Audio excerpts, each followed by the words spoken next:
कभी कभी हम पूरी जिंदगी गुजार देते हैं एक बात को समझने के लिए, लेकिन जब वो बात समझने का मौका आता है तब हम उसी बात को इग्नोर कर देते हैं। ये गलती मैं नहीं करना चाहता, क्योंकि अब मुझे समझ में आ गया है कि तुम्हारा और मेरा रिश्ता क्या है। रागिनी, मैंने हमेशा तुम्हारा साथ दिया, तुम्हारे अच्छे बुरे वक्त में तुम्हारे साथ खड़ा रहा। जब डॉक्टर नील अमेरिका से वापस आए तो तुम्हारे साथ पति पत्नी का नाटक करते करते पता नहीं कब मैं तुम्हें सच में अपनी जीवन साथी समझने लगा। हालांकि मैं ये जानता था कि तुम मेरी सिर्फ रिस्पेक्ट करती हो, तुमने मुझसे कभी प्यार नहीं किया। तुम एक बार फिर डॉक्टर नील के करीब गई और मैंने अपने आप को समझा लिया क्योंकि तुम खुश थी। लेकिन डॉक्टर नील फिर से वापस चले गए और मुझे लगने लगा कि डॉक्टर नील जैसा आदमी तुम्हें कभी खुश रख ही नहीं सकता। मैं ये बात समझ ही नहीं पाया कि तुमने अपनी जिंदगी में सिर्फ एक आदमी से प्यार किया है, वो है डॉक्टर नील। उनके जाने के बाद मैंने तुम्हारे सामने एंगेजमेंट का प्रपोजल रखा, शायद दबाव में आके तुमने वो स्वीकार भी कर लिया, लेकिन दिल से तुम कभी नहीं चाहती थी कि तुम किसी और के साथ शादी करो। और कहीं ना कहीं ये बात मैं जानता था, लेकिन वैसे मेरा स्वार्थ समझो या मेरा प्यार, मैं हमेशा ये समझता रहा कि एक बार शादी हो जाए फिर सब कुछ ठीक हो जाएगा। लेकिन डॉक्टर नील वापस आ गए और उनके आने के बाद मुझे भी इनसिक्योरिटी हुई, जेलसी हुई, और इसी चक्कर में मैंने सोचा कि मैं जल्द से जल्द तुमसे शादी कर लूं। लेकिन बुरा मुझे तब लगा जब तुमने एक बार फिर से शादी को टाल दिया और डॉक्टर नील से शादी करने के लिए रेडी हो गई। तब मुझे बहुत बुरा लगा। शायद मेरा ईगो हर्ट हो गया, या तो फिर थक गया था मैं इंतजार करते करते। इसलिए मैंने भी तुमसे सारे रिश्ते हमेशा के लिए तोड़ देने की ठानी। लेकिन बाद में जब मुझे पता चला कि ये महज एक कॉन्ट्रैक्ट मैरिज है, तो मुझे लगा कि तुमने शायद फिर से एक बार अपने बच्चों के लिए सैक्रिफाइस किया है। लेकिन यहां आने के बाद जब मैंने देखा तो पहली बार मैंने तुम्हारे चेहरे पर वो खुशी महसूस की जो एक शादीशुदा औरत के चेहरे पर होती। अपने बच्चों, अपने परिवार के साथ रहकर एक औरत की आंख में जो चमक होती है, वो चमक मैंने तुम्हारी आंखों में महसूस की। और मुझे आज समझ में आ गया रागिनी कि प्यार उस इंसान को पाने का नाम नहीं है, लेकिन उस इंसान को खुश देखने का नाम है जिसे आप सबसे ज्यादा प्यार करते हैं। इसलिए आज से मैं जो भी करूंगा तुम्हारी खुशी के लिए करूंगा, और मैं जानता हूं कि तुम्हारी खुशी डॉक्टर नील के साथ रहने में है। और मैं ये मानता हूं कि जो भी दिल में हो कह देना चाहिए। और मैं भी तुमसे कहता हूं कि एक बार कहकर देखो रागिनी, फिर देखो तुम्हारे आसपास की दुनिया कैसी बदल जाती है। फिर ये केस, ये इंटरव्यू, ये सब कुछ मैटर नहीं करेगा। जो भी फीलिंग्स तुम्हारे दिल में है डॉक्टर नील के लिए, जाकर कह दो उन्हें। आई एम श्योर उनके दिल में भी तुम्हारे लिए ऐसी ही फीलिंग्स होंगी। नहीं सर, ऐसी बात नहीं है। आप प्लीज मुझे इस बात के लिए फोर्स मत करना। आई नो रागिनी, तुमने आज तक मुझे सर, मेंटोर या एक फ्रेंड की हैसियत से ही देखा है, लेकिन आज एक फ्रेंड के नाते मैं चाहता हूं कि तुम मेरी ये एडवाइस मानो और तुम अपने मन की बात डॉक्टर नील को बताकर तो देखो कि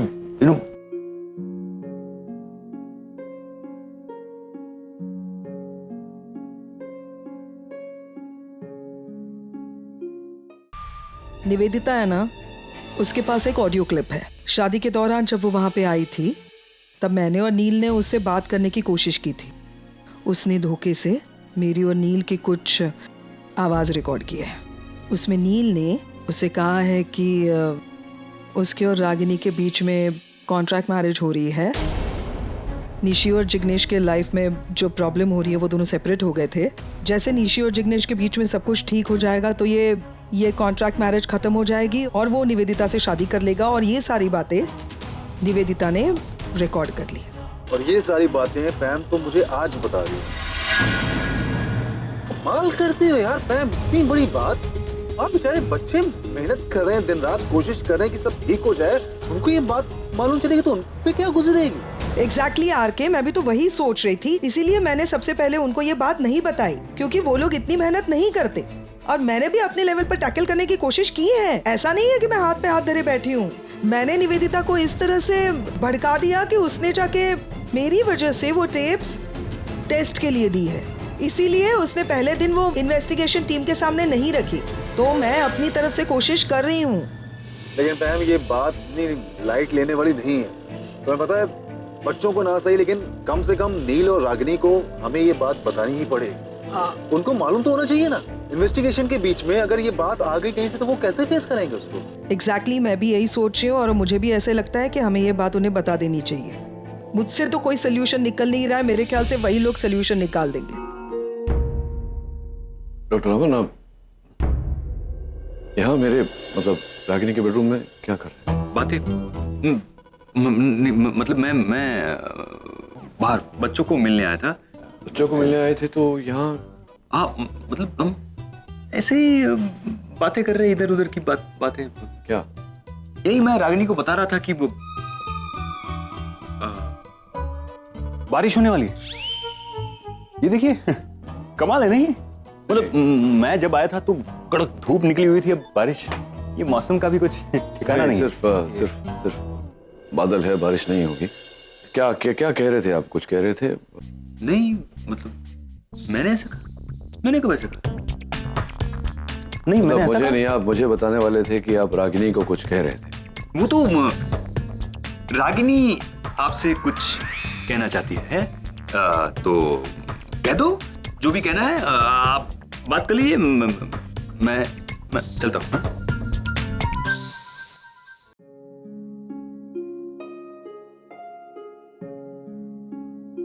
लंदन घूम के आ गए लेकिन सुधरे नहीं।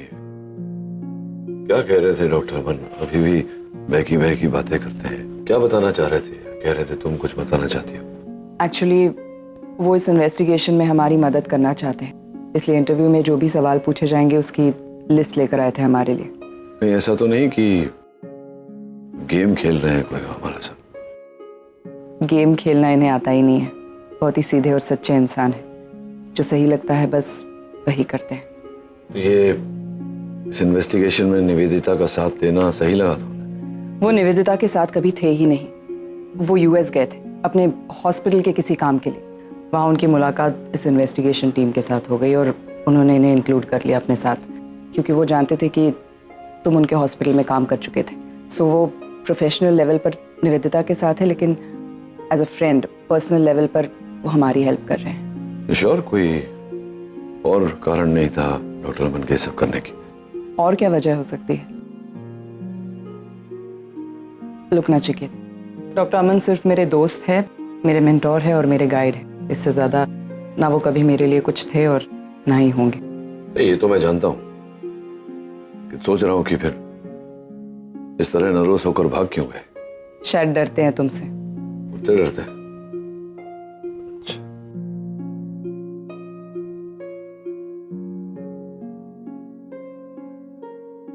बाकी सब तो ठीक है क्योंकि हमने बेडरूम थिंग्स एंड बेसिक सवालों के लिए मॉम डैड को रेडी कर दिया था। लेकिन वन ऑन वन इंटरव्यू के लिए क्या करेंगे? आई मीन डैड के लिए फिर भी हमारे पास क्वेश्चंस है क्योंकि अमन अंकल ने हमारी हेल्प कर दी है, बट मॉम उनके लिए कैसे, उनको कैसे ट्रेन करेंगे? ऐसे भी मासी बहुत स्मार्ट है, देखना वो मॉम से कैसे भी सवाल पूछ सकती है, कंफ्यूज कर सकती है और उन्हें ही सबसे ज्यादा इंटेरोगेट करेगी। सी रिलैक्स, मॉम बहुत समझदार है, इसलिए वो गुस्से में आके कुछ भी उल्टा सीधा नहीं बोलेंगी। So chill. I agree with Nishi, but I think हमें आंटी को प्रिपेयर कर देना चाहिए जस्ट इन केस यार, वर्स्ट कम्स टू वर्स्ट। हाँ करेक्ट है, बट मैं ये बोल रहा हूँ कि कम से कम जो क्वेश्चंस हमारे पास ऑलरेडी है डैड के लिए, तो हम उनको ट्रेन कर लेते हैं ना वन ऑन वन इंटरव्यू के लिए। अमन अंकल तो हमारा साथ दे ही रहे, बट मेरा क्वेश्चन ये है कि इस टाइम पे डैड को ट्रेन कौन करेगा? ऑब्वियसली अमन अंकल। अब वही डैड को इंटरव्यू करने वाले हैं तो बेस्ट होगा ना अगर वही डैड को ट्रेन करें, राइट? बट अगर अमन अंकल तैयार नहीं हुए तो, because I doubt it.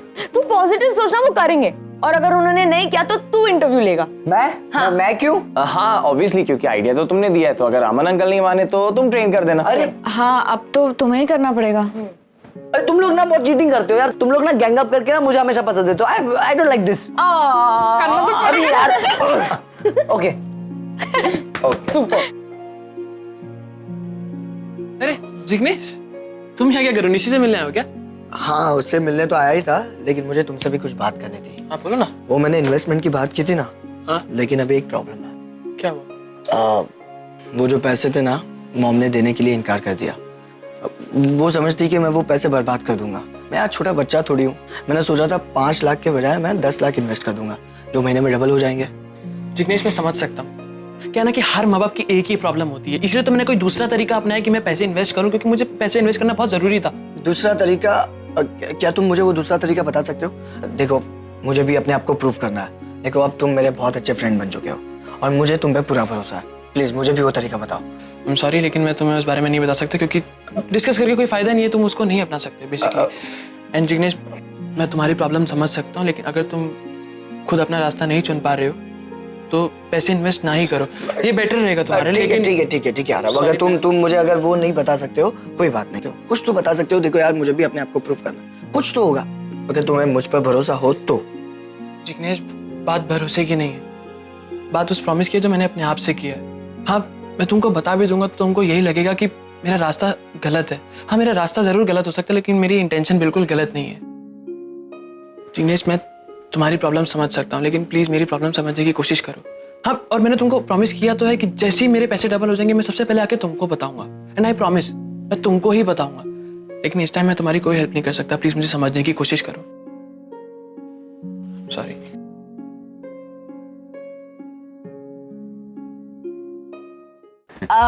Aman uncle, आपने वाकई हमारी बहुत हेल्प की, थैंक यू सो मच। अरे इसमें थैंक यू की क्या जरूरत है? Anything for you guys. Promise? पक्का प्रॉमिस। पक्का प्रॉमिस। वैसे अमन अंकल, हमें पता है कि आप डैड से क्या सवाल पूछने वाले हो, तो दे वी आर सॉर्टेड। पर मासी मॉम से क्या पूछेगी तो ये तो मुझे भी नहीं पता, मेरी भी कुछ लिमिटेशंस हैं। मैं वो निवेदिता को जाके पूछ तो नहीं सकता कि वो क्या पूछने वाली, वरना फिर उसे मुझ पर खामखा शक हो जाएगा। करेक्ट है। तो मैं क्या बोल रहा था कि मॉम के क्वेश्चंस के बारे में हम बाद में सोचते हैं ना। अभी हमारे पास जो ऑलरेडी क्वेश्चंस है जो आपने हमें दिए डैड के लिए, उसके बारे में सोचते हैं। करेक्ट है ना? हाँ। तो आप डैड को ट्रेन करो। मैं? हाँ। मैं कैसे कर सकता हूँ?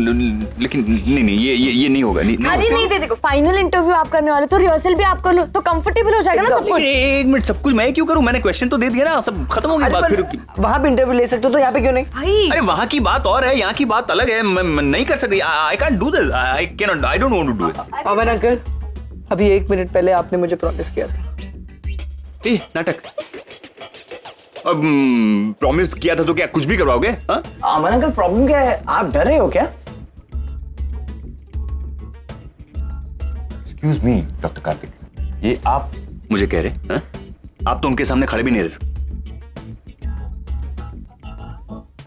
और डरने वाली क्या बात है इसमें? मैं कोई डरता वरता नहीं हूँ किसी से। हाँ एग्जैक्टली, इसमें डरने वाली कोई बात ही नहीं है। तो आप कर लो ना इंटरव्यू। भाई कर लो प्लीज, कर लो ना प्लीज। और कितना बोलेंगे Aman uncle, come on please.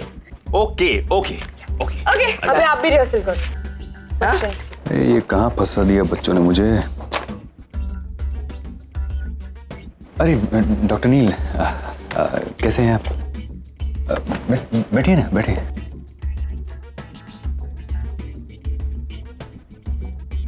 तो आपको तो पता ही होगा कि बच्चों ने आपको यहाँ... बच्चों ने मुझे भेजा, कहा कि आप मेरा इंटरव्यू लेने वाले हैं। पूछिए। हाँ पूछ रहा हूँ। इस तरह कूट कूट के टैलेंट भरा हुआ है आप में। थैंक। हाँ, कागज उल्टा पकड़ा हुआ है आपने, उल्टे सवाल पढ़ के आप मुझे पूछेंगे। एनीवे, तो हम शुरू करें? हाँ शुरू करें। तो आप रागिनी को पहली बार कब और कहाँ मिले थे? इसका क्या लेना देना है आपके केस के साथ डॉक्टर अमन? कि पहली बार मैं कब मिला था रागिनी से, मतलब आपका केस तो अभी हमारी जिंदगी कैसे व्यतीत हो रही है उस पर है। पहली बार इतने सालों पहले पहली बार कब मिला था, उसका क्या लेना देना है बताइए ना। बाकी भी जो आपके प्रश्न हैं वो भी कुछ ऐसे ही बेतुके होंगे। कहाँ गए थे घूमने? अरे यार, अब इसमें तो सारे सवाल ही इनकी पास्ट लाइफ से जुड़े हुए हैं। अब क्या करूं? एक काम करता हूं, अपने मन से ही कुछ सवाल बना के पूछ लेता हूं। दूसरा सवाल, तो आप ये बताइए कि रागिनी की ऐसी कौन सी आदत है जो पहले आपको पसंद नहीं थी लेकिन अभी आपको पसंद आने लगी है? ऐसी रागिनी की कौन सी आदत है जो मुझे पहले पसंद नहीं थी लेकिन अब पसंद आने लगी है? बहुत सिंपल प्रश्न है आपका, इसका उत्तर तो मैं दे ही दूंगा। लेकिन पहले आप मेरे एक प्रश्न का उत्तर दीजिए कि अगर मैंने आपके प्रश्न का उत्तर दिया तो आपको कैसे पता चलेगा कि मैं सच बोल रहा हूं या झूठ? मतलब क्योंकि तब तो आप जानते नहीं थे कि मुझे उसकी कौन सी आदत पसंद है या कौन सी आदत पसंद नहीं। तो तो अब कैसे जानेंगे कि अब वो आदत पसंद नहीं है या अब वो आदत पसंद है? You know what I am saying doctor Raman, कि कोई शंका है आपके मन में कि क्या हम ऐसे खड़े होते हैं साथ में तो पति पत्नी नहीं दिखते हैं, आपको नजर नहीं आते हैं? मैं आपके हर सवाल का जवाब दूंगा, लेकिन आपको पता कैसे चलेगा कि मैं सच बोल रहा हूं या झूठ? क्योंकि ये बात तो मेरे सिवा इस दुनिया में और कोई नहीं जानता। और फिर हम दोनों के बीच में जो रिश्ता है, जो प्यार है या नहीं है, उसे कैसे मापेंगे आप?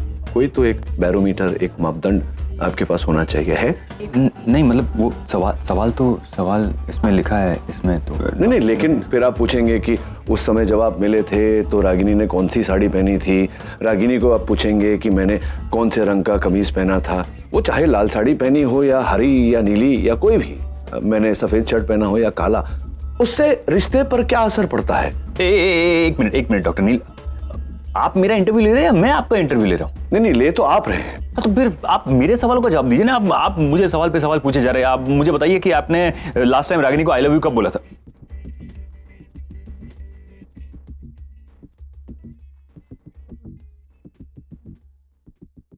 मॉम ध्यान से सवाल सुनना और अच्छे से जवाब देना, करेक्ट? हाँ please. Okay, so first question is, dad को कौन से कलर की सॉक्स पहनना पसंद है? वाइट। एंड डैड ने जो आपको पहली बार साड़ी दी थी उसका रंग क्या था? रेड। सुपर। नाउ और डैड ने आपको आखिरी बार आई लव यू कब बोला? ये कैसा सवाल है? ये सब नहीं पूछेंगे वो लोग। अरे ऑफ कोर्स पूछेंगे मॉम। इनफैक्ट अमन अंकल ने जो लिस्ट दी है सवालों की जो डैड को पूछे जाने वाले हैं, उसमें ऐसे ही सवाल हैं, तो वी आर अज्यूमिंग कि आपको भी ऐसे ही सवाल पूछे जाएंगे। हालांकि हमें नहीं पता कि निवेदिता आंटी क्या पूछेंगी, कैसे पूछेंगी, but you have to be prepared mom. और आपको कौन सा झूठ बोलना है? आपको जो बोलना है सच ही बोलना है, राइट? जब आपका डिवोर्स हुआ उससे पहले तो आपने काफी टाइम साथ में स्पेंड किया ही था, तो बस वही याद करके दे दो ना जवाब। वैसे तुम्हारे डैड कहाँ हैं? अरे हम ना बहुत स्मार्ट हैं। हमने ना अमन अंकल को डैड के पास भेज दिया। हमने उनको बोला कि वैसे ही वो इंटरव्यू लेने वाले हैं तो रिहर्सल भी वही करवा दे। अमन सर और तुम्हारे पापा एक रूम में? स्मार्ट ना? तुम्हारे पापा अग्री कैसे हो गए इसके लिए? वो सब हमने कर लिया मॉम, हमने दोनों को मना लिया। पता है, पहले हमने अमन अंकल को मनाया, फिर डैड को। इमोशनल अत्याचार। अरे पर मॉम आपको क्या हो गया? आप इतनी परेशान क्यों हो गए? ये तो बहुत टेंशन वाली बात है। अगर नचिकेत ने अमन सर से पूछ लिया कि वो मुझसे क्या बात कर रहे थे तो बहुत बड़ी प्रॉब्लम हो जाएगी। मुझे रोकना होगा अमन सर को। मॉम कहाँ खो गए आप? मुझे तुम्हारे पापा से कुछ जरूरी बात करनी है। मैं अभी 5 मिनट। नहीं मामा, ऐसे कैसे? भाई आप क्लास छोड़ के नहीं जा सकते, सिर्फ 10 मिनट की बात है, फिर 1 घंटे का ब्रेक मिलेगा। हाँ, पक्का। हम फटाफट सवाल पूछते हैं। ओके ओके, आपका अगला सवाल है कि आप लोग last time candle light dinner पे कब गए थे? हाँ। नहीं नहीं क्या नहीं मॉम, आप कंसंट्रेट करो ना, कभी तो गए होंगे। हाँ, आई डोंट नो। अरे इतना सारा स्ट्रेस मुझे एक ही साथ आना था। इतने दिनों से सोया भी नहीं हूँ मैं। क्यों? क्योंकि मॉम डैड का स्ट्रेस है और कुछ नहीं, सिर्फ मॉम डैड का स्ट्रेस है। Okay understand. अरे doctor Aman uncle, I mean आप बताइए इंटरव्यू कैसा था? हाँ बताइए ना, कुछ बोलिए, कैसा था? डॉक्टर नील ने कुछ कहा क्या? नहीं ऐसी कोई बात नहीं है, सब ठीक है, एवरीथिंग इज फाइन। बहुत इंटेलिजेंट है बहुत। आपका चेहरा कुछ और बता रहे हैं और आपके वर्ड्स कुछ और बता रहे हैं। आप प्लीज सच्ची बताइए ना, अंदर क्या हुआ? होना क्या है? मैंने उनको सवाल पूछे, उन्होंने मेरे सवाल के जवाब दिए। हाँ बस थोड़े अलग तरीके से दिए, लेकिन हो गया। और क्रॉस क्वेश्चनिंग में तो मतलब मास्टर है वो, मास्टर। क्या बात? मुझे बहुत डाउट हो रहा है, आप साफ साफ बताते क्यों नहीं क्या हुआ अंदर हुआ क्या? बताओ प्लीज प्लीज प्लीज। बताता हूँ।